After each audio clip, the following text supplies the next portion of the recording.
दोस्तों नमस्कार, कैसे हो आप सभी। मैं आपका फ्रेंड एडवोकेट विक्रम सिंह चौहान। दोस्तों आज की वीडियो में हम बात करेंगे मेडिकल नेग्लिजेंसी के बारे में।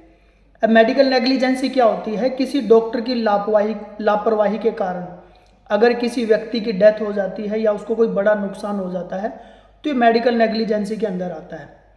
तो इसमें हमारे कुछ राइट्स रहते हैं, क्या क्या चीज़ें इसके अंदर इंक्लूड होती है और क्या इसके अंदर रेमेडीज़ मिलती है। आज इस वीडियो में इसी टॉपिक पर डिस्कस करेंगे। तो इसमें क्या क्या चीज़ें हो सकती हैं। मान लीजिए डॉक्टर ने किसी को कोई गलत दवा दे दी, किसी का गलत ऑपरेशन कर दिया, किसी की बिना सहमति के उसका ऑपरेशन कर दिया है, उसको कोई गलत डायग्नोस कर दिया है, उसकी कोई एक्सपायर्ड उसको मेडिसिन उन्होंने दे दी है, कोई गलत प्रिस्क्रिप्शन उसको लिख दिया है। तो इस तरह की अगर कोई डॉक्टर मिस्टेक करता है, या आपने कई बार देखा होगा, आपने सुना भी होगा कि डॉक्टर ने ऑपरेशन किया था और कैंची उसके पेट में रह गई, कॉटन उसके पेट में रह गई, या कोई सिरिंज वगैरह उसके पेट में छोड़ दी। तो डॉक्टर की लापरवाही के कारण, वैसे तो डॉक्टर को भगवान माना जाता है लेकिन कई बार गलती भी हो जाती है। तो ये सारी की सारी चीज़ें जो है आपकी मेडिकल नेग्लिजेंसी के अंदर आती हैं। अब इसमें मेन एलिमेंट्स क्या क्या रहते हैं? सबसे पहले होता है इसमें duty of care. Duty of care का मतलब है अगर हम किसी डॉक्टर के पास फेथ करके जाते हैं तो हमारे लिए डॉक्टर उस टाइम पे भगवान होता है, हमें पूरी उम्मीद होती है कि डॉक्टर हमारा ट्रीटमेंट करेगा। तो उस पेशेंट की केयर करना डॉक्टर की रेस्पॉन्सिबिलिटी है। दूसरा आता है breach of duty. Breach of duty यानी जो डॉक्टर की ड्यूटी है उसने अच्छे से उस ड्यूटी को नहीं निभाया है, उससे मिस्टेक हुई है, गलती हुई है, जो कि मैं थोड़ी देर पहले आपसे डिस्कस कर रहा था। जैसे गलत ऑपरेशन कर दिया, कोई रॉन्ग डोज उसको दे दी है, या उसने कोई अलग से कोई नुकसान कर दिया है, जो सारी चीज़ें हैं। और तीसरा उसमें आता है कि जो डॉक्टर ने डैमेज किया है या उसने नुकसान किया, जो भी उसका कारण रहा है, वो हमें प्रूव करना होता है कि डॉक्टर की इस मिस्टेक के कारण हमें ये फिजिकली, मेंटली या फाइनेंशियली नुकसान हुआ है। अब इसमें क्या क्या चीज़ें हमारे पास लीगल रेमेडीज है। सबसे पहले हम लोग कंज्यूमर कोर्ट में जा सकते हैं। तो कंज्यूमर कोर्ट आपके डिस्ट्रिक्ट लेवल पे भी रहता है, स्टेट लेवल पे भी रहता है और नेशनल लेवल पे भी रहता है। तो उसकी अमाउंट की लिमिटेशन होती है, उसके अकॉर्डिंग आपको कंज्यूमर कोर्ट में केस फाइल करना होता है। सेकंड, आप अपना सिविल कोर्ट में जा सकते हो। तो सिविल कोर्ट में थोड़ा सा प्रोसेस लंबा हो जाता है लेकिन वहाँ पे भी आपको लीगल रेमेडीज मिलती है।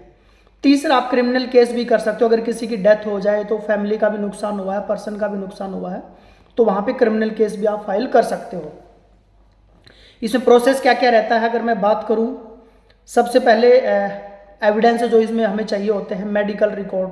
मेडिकल रिकॉर्ड में जैसे उसने जो टेस्ट करे थे, जो भी आपकी उसकी रिपोर्ट वगैरह थी, जो उसका प्रिस्क्रिप्शन था, जो आपने डिस्चार्ज कराया था, उसको ऑपरेशन वगैरह कराया था, या कोई नोट्स थे, कोई बिल्स थे, या कोई मैसेज था, तो ये सारी चीज़ें आपके पास विटनेस के लिए, अपना मेडिकल रिकॉर्ड के लिए, आपको एविडेंस के लिए होनी चाहिए।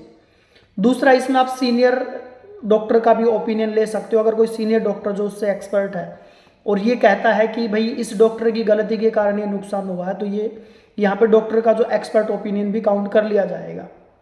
तीसरा, अगर कोई नर्स या आपका कोई फैमिली मेंबर वहाँ पे, तो उसकी गवाही भी चलती है।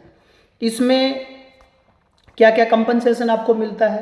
कंपनसेशन में मैं बात करूँ तो आप इलाज का खर्चा आपको मिल सकता है। अगर उसने कोई मानसिक, मैंने आपको बताया था, कोई मेंटली, कोई फिजिकली, कोई फाइनेंशियली हरास आपको हुआ है तो उसका जुर्माना लग सकता है, वो कंपनसेशन आपको मिल सकता है। अगर किसी व्यक्ति की मृत्यु हो गई है तो उसका मुआवजा मिल सकता है, और कई बार तो करोड़ों रुपए में भी अमाउंट में मुआवजा मिलता है। या फैमिली मेंबर चला गया तो आगे के लिए भी उसका कोई इनकम सोर्स वहाँ से हो सकता है। अब इसमें डॉक्टर के ऊपर और क्या मतलब एक्शन हो सकता है?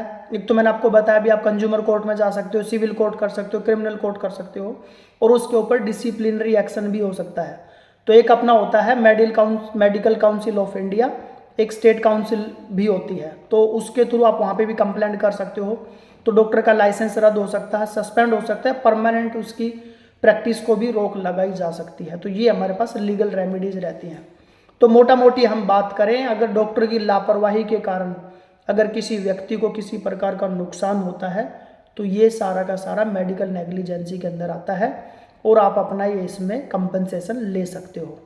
तो नेक्स्ट वीडियो दोस्तों आप किस टॉपिक पे चाह रहे हैं प्लीज़ कमेंट बॉक्स में मेंशन कीजिए, हम उसी टॉपिक पे आप साथियों के लिए वीडियो लेके आएंगे। तब तक आप अपना प्यार और आशीर्वाद ऐसे बनाए रखिए।